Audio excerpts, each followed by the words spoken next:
My Tangem Ring completely died after a trip to the US, and I only found out after I got home. I kept the ring on my finger when I went there as an emergency backup in case I somehow lost my wallet, I was stuck in another country, at least I would have this. This would have actually been a total disaster if I did lose my wallet. And Tangem did replace it. I have to say, great customer service. But is this really the one hardware wallet to rule them all? Or just a shiny gimmick? Let's find out. So here's what happened. I took the ring with me to an AC/DC concert.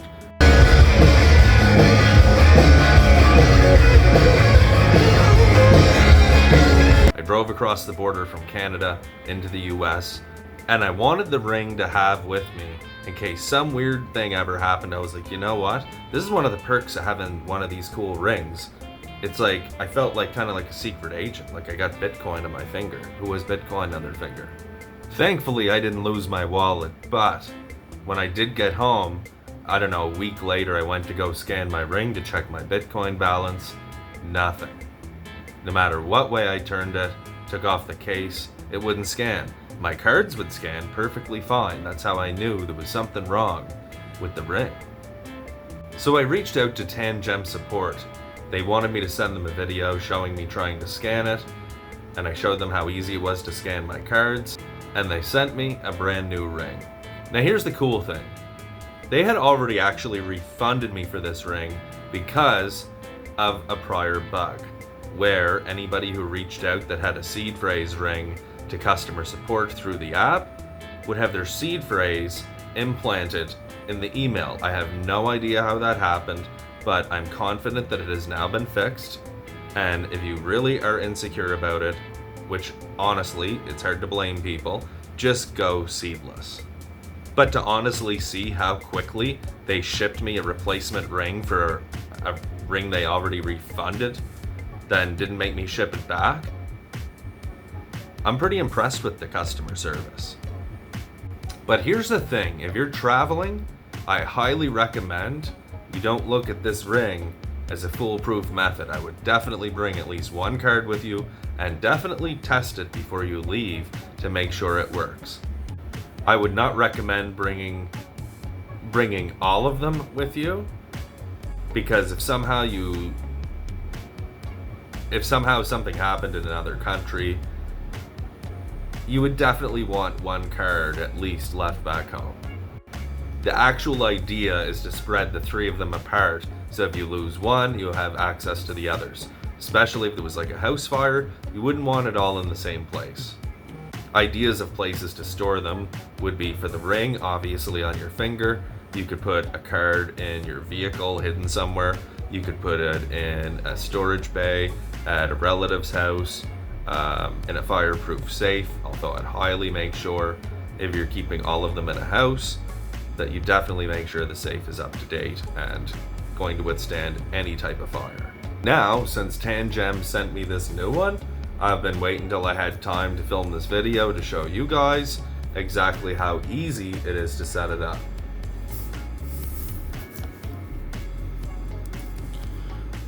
Anytime you get a hardware wallet, you want to make sure you get it from the official source, not Amazon, because people can actually tamper with them and repackage them.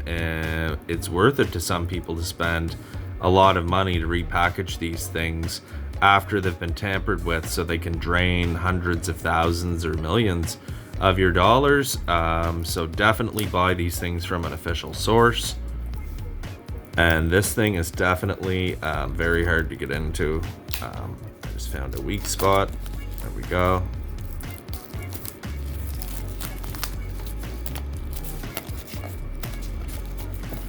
Sorry if my hands look dirty. I was working on my truck. And you know how it is. You wash your hands 5 times and it doesn't come clean.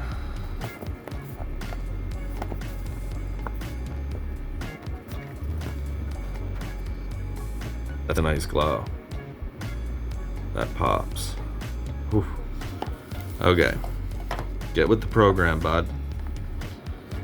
So, what you'll find inside is the glorious My Precious. Now I got two. Okay, don't mix them up, bud. So you get the ring. I'm gonna take this old one off. They actually wanted me to send this one back, so I think they can analyze what happened to make it stop working. So we're gonna leave that there for now. And slip this on so we don't lose it. Ooh, it feels nice and cool. And then we tilt that over and underneath.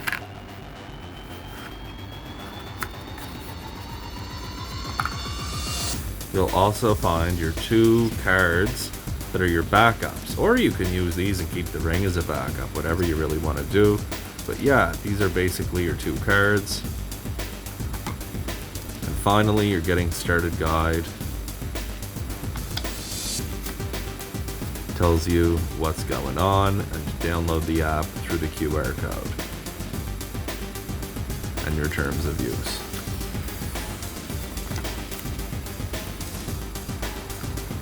So now it's time to go to Google Play Store and download the Tangem app, which I actually don't need to do because I already have it. So if you guys are just setting this up for the first time, now would be a great time after unboxing to go download the app.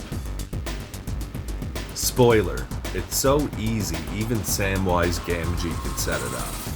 And he thinks Wi-Fi is a loaf of bread from Rivendell.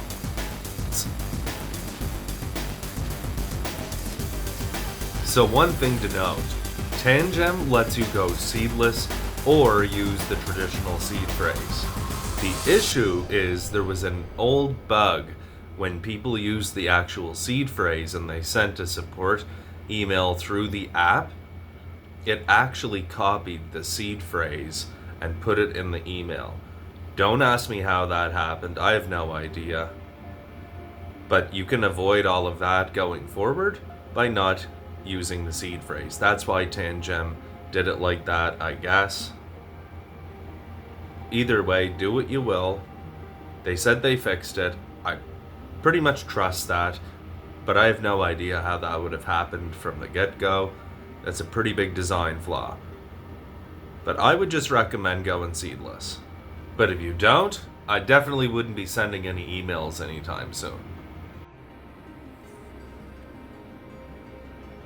So when you get the app, you're going to go to scan.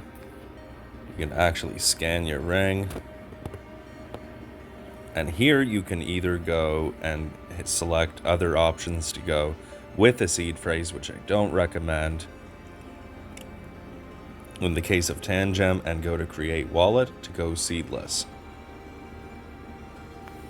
Tap your ring again. Then you add a backup. So card number 1, tap. Card number 2, tap. Finalize backup. Create an access code. We're gonna go with something real quick. Type it in to confirm. Scan your ring again. This is the long tap, so you just gotta kind of hold it nice and steady. If you move it, it's gonna start all over again. The last second, it seems to be a big tease. This wasn't too bad this time. Now we do our card, our first one. Same thing with a long tap. And then your final backup card. Manage tokens can be done later. Success, the wallet is configured and ready to use. Continue to wallet. Congratulations, it's set up. So, here's my advice after this whole experience. Don't just go traveling with your ring without having one backup with you. And definitely do a test before you even travel to see if it's working. And always keep one somewhere safely at home or at a friend's place, somewhere safe, always separated from the other two. If you're gonna store like 50,000 or 100,000 or more dollars worth of crypto on a hardware wallet, I would consider diversifying into multiple hardware wallets and not just trust it all on one. That goes for any hardware wallet. For smaller stacks, like a few thousand, the Tangem Ring is an awesome way for beginners to get into crypto. Oh, and don't ever leave your crypto on an exchange unless you're actively trading it. So, is the Tangem Ring really the one hardware wallet to rule them all? I'd say it's an awesome option for convenience and smaller amounts. The customer service is solid and it's way less clunky than traditional hardware wallets. So if you want to grab a Tangem Ring or cards, the links are in my channel description as well as pinned in the comments below. Also, if you're in Canada and you'd like to get $100 or more in free Bitcoin just for signing up for some exchanges, I have also left them comments pinned up and on my channel description. So hit subscribe if you want more crypto security tools and unboxings. And don't forget to tell me in the comments, would you trust your crypto on this ring? Drop a yes or a no in the comments.